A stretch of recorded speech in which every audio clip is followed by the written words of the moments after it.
Continuing along in my four-part catechesis on the posture of ad Orientem, this morning I addressed the question as to whether or not the Church still permits this.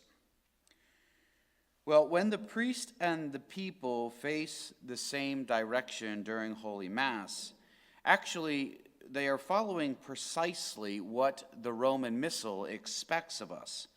Of course, the Roman Missal is this red book that sits here on the altar, and it's held sometimes at Mass by the altar server, and it contains all the prayers of Mass. In addition, it also gives instructions as to the actions of the priest, known as the rubrics, which is taken from the Latin for the word for red. So all the rubrics of the Mass are written in red, while the text of what the priest needs to say is in the black. The Roman Missal, although recently retranslated in the year 2011, if you remember, still tells the priest at certain times during the Mass to, quote, face the people, end quote. Begs the question as to why would it ask the priest to face the people if the priest is already facing the people the entire time. Thus, the Roman Missal presumes that the priest is celebrating the Mass ad Orientem. During the following times at Mass, the priest is directed in the rubrics to turn and to face the people. After the offertory and the preparation of the gifts at the Orate Fratres, the pray brothers and sisters that my sacrifice and yours, he's directed at that time to face the people. The second time is prior to the sign of peace, when the priest turns to the people and says, "The peace of the Lord be with you always."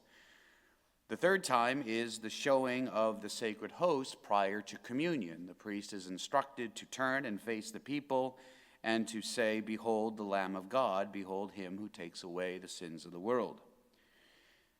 I would point out that notice how all three of these occur during the liturgy of the Eucharist. Celebrating Mass ad Orientem affects the liturgy of the Eucharist. The rest of the Mass, introductory rites, the readings, the creed, the homily, the universal prayer, will all look exactly the same. The Second Vatican Council had as one of its goals the renewal of the sacred liturgy. Prior to the Council, far more than just the liturgy of the Eucharist of the Mass itself was celebrated in the posture of ad Orientem. Many of you probably still remember that. Following the Council, when the Mass was revised, the union of posture between the priest and people facing the same direction was maintained during the liturgy of the Eucharist, according to the rubrics of the Roman Missal, as I just explained. The option was given to celebrate Mass facing the people, and many mistakenly interpreted this as a rule never promoted or preserved, which preserved the beauty and tradition of celebrating the liturgy of the Eucharist ad Orientem. The Congregation of Divine Worship affirmed in 2000 that both ways celebrating Mass, either versus populum or ad Orientem, are in accord with current liturgical law. Cardinal Estevez, on April 10, 2000, settled the question of ad Orientem in the Missal. Quote, "This dicastery wishes to state that Holy Mass may be celebrated versus populum or versus oppidum. Both positions are in accord with liturgical law. Both are to be considered correct. There is no preference expressed in the liturgical legislation for either position. As both positions enjoy the favor of law, the legislation may not be invoked to say that one position or the other accords more closely with the mind of the Church," end quote. By participating in Mass ad Orientem, you and I, we can grow in our understanding and appreciation of the Mass. It helps us follow the current Roman Missal and experience the richness of the tradition of our beautiful Catholic faith. This remains, of course, an option, not a mandate. Please realize that what you see may not be what your neighbors or your relatives or your friends experience in different parishes. Nevertheless, a number of priests throughout the world offer the Mass ad Orientem.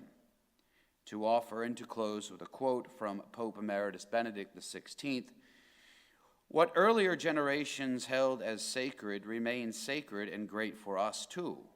It cannot be all of a sudden entirely forbidden or even considered harmful. It behooves all of us to preserve the riches which have developed in the Church's faith and prayer, and to give them their proper place." End quote. Next week, as I conclude my four-part catechesis on ad Orientem, I will address the question as to what we can learn from celebrating Mass ad Orientem.